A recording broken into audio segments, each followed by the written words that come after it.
Distribution. Okay, let's take a basic example. So I go to a gym, right? My gym has a fridge, which has a meal prep company. The meal prep company sells their stuff to the gym, and the gym resells it. So if that meal prep company had 10 gyms doing that, they'd be doing a lot better, right? Same thing with TikTok Shop, okay? You see all these brands come out of nowhere, and they just started killing it because they have hundreds of creators making content for them, advertising for them every single day. And just in this past week, I've had two very formative phone calls slash relationships I guess built that have just it's never been so clear to me that distribution is the leverage. Because especially if you're a new business and you don't have the distribution, right? But if you can find someone that has the distribution, then it's that's the easiest in, right? Because take the meal prep company, for example. There's just a physical location in a city, right? It's a niche thing. Not a lot of people eat healthy, okay? Who eats healthy? Where do people who eat healthy go? They go to the gym. It's very similar for my business. I have a hockey media company. We do videography, video editing, promotional media services for players that are looking to get recruited. We just did $67,000 last month. And I'm trying to figure out how we can continue doing that moving forward because, well, obviously grow. I'm trying to scale the company. All I have to say, I was trying to add in some social proof that we did $67,000 last month, but whatever, I'm getting off track. Our company is also very niche, right? It's not like we can cold call random lists and find hockey parents that happen to be in a certain percent of income. They can afford our services and also have a kid that's looking to get recruited. We can't go leave flyers. We can't go, right now we're doing meta advertising, right? Which works. It works well for us. But it's okay, where are our customers at? Well, our people who are looking to get recruited, what are they doing? They're probably trying to develop their games. They're probably working with skills trainers. They're probably working with video analysts. They're probably going to certain hockey training gyms, off-ice things. They're at rinks, okay? Rinks have hundreds of teams. Many rinks legitimately have, ages 6U to frickin' juniors and multiple different teams for each bracket. You see all these different levels. And that's why I'm making this video, because I had two conversations this week that these two relationships could probably make me more money than I probably wouldn't have to spend a single dollar on meta ads for the rest of this year. These two things alone could probably get us to where we need to go. So it's how do I find more of these people? For example, the one guy I just got off the phone with is a tier 1 junior coach at the New Jersey Rockets, who is legitimately one of the best programs in not only New Jersey, but they're highly accredited everywhere. They're a good team. And he said, okay, we have players that need recruiting videos. You have players who are hiring you for recruiting videos who need teams. It's we'll send you players who need recruiting videos. You send us people who are looking to land on teams and start building the program from there. So right away, that not only makes our service more valuable now, because we can not only make people videos that they can go send out to teams, we can send them connections. We can get them ins at different programs. We can create opportunities, which is the way I'm trying to take the business. That's going to be huge. We're going to try to get connections all over the place and have a distribution network of places to send our players. But this guy's got, like I said, it's one of the most accredited programs in youth hockey. They've got teams from 6U to juniors, multiple teams, probably 4 or 5 different teams per all those youth age groups between tier 1, tier 2. They have a lot of fucking hockey players, right? And they're going to now promote our services.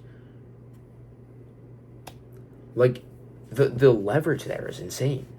It's insane. And it's holy shit. Maybe I'm thinking about this whole, growing this company all wrong, right? And I just said how, okay, the other guy, for example, right? This guy, I reached out to him because he has a tournament. So not only does he have one tournament, he's got multiple tournaments throughout the spring and summer. He runs tournament teams that go to other tournaments outside of the ones they own. He owns the arena that has 3 sheets of ice. He owns a portion of a league in that area. okay? And he has like hundreds of teams that play throughout the winter. He owns the ice, okay? He owns the rink, which means he has leverage over the skills trainers that train there. He's got leverage over every single team. Anytime people rent the ice, he owns the actual building. So it's like, okay, teams are traveling in. What if we had a Puck Per Media location on site where you could hire us to film your game if you're coming from a different place?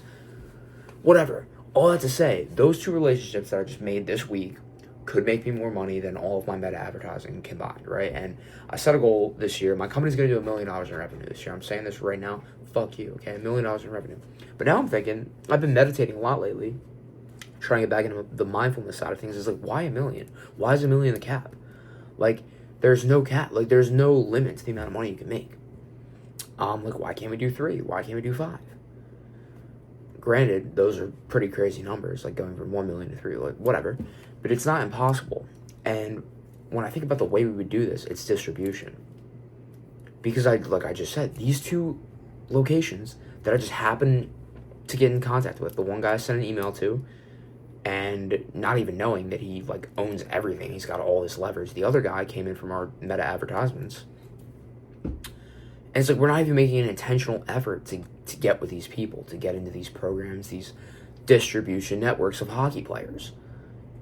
So like, what if we did do that? What if we actually like made that like our thing? Like, okay, we're gonna get in with the rinks, and then when you get in with the rink, it's like the whole idea of leverage. It's like you get someone from a meta ad, you make one sale, maybe they tell 3 friends. Okay, great, you got 3 sales from the one sale.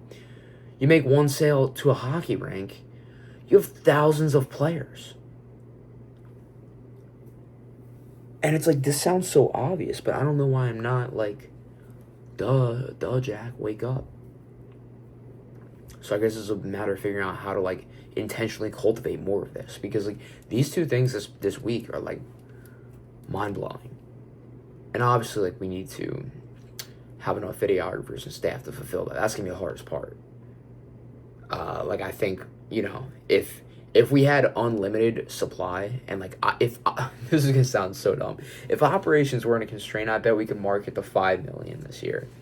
But you know, unfortunately, you can't just like opt out of one entire section of business. And in a service-based business, unfortunately, operations are very important and very hard. So all that to say, I know how to market, and that's fun. But now I need to like, if we're getting into these programs, like we are going to be limited by the amount that we can handle, because there's so much work. There's so much money to be made. So yeah, I think I'm saying all this to say that if you're a small/new business, specifically a niche business, like you have a niche target avatar, like you're not a tax accountant, because everyone needs taxes.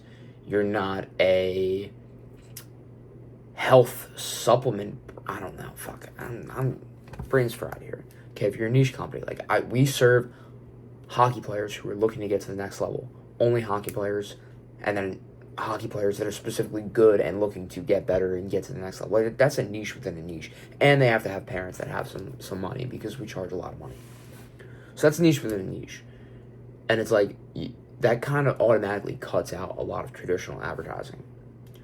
So I think that if you're in this position, finding people who have, you know, a distribution abilities to like a network, like you get in with them, they become the distributor of your service. Just distribution, the act of sharing something among a number of recipients. That's the Google Dictionary definition. Okay, so find those people, because it's a lot easier and a lot cheaper. And I'm just realizing this, and now I'm like, okay, you know, after the second phone call this week where I'm like, whoa, this is big, this is a big deal. Now I'm like, okay, we should probably do this. I should probably spend a little less time working Susan from the meta ad pipeline, following up with her 6 times to try to get her to purchase a $500 thing, and start going after rinks that generate not hundreds of millions, but like, I don't know, a good producing hockey rink generates like upwards of 8 figures per year, at least. I might be making that up, but it's a lot of money. You make a lot of money. There's a lot of leverage. That's what I'm trying to say. My brain's cooked. I'm done. The espresso, like I was like the start of this video I was crying. Now we're crashing. So, distribution, people. I think you're probably underestimating it because it's not obvious necessarily.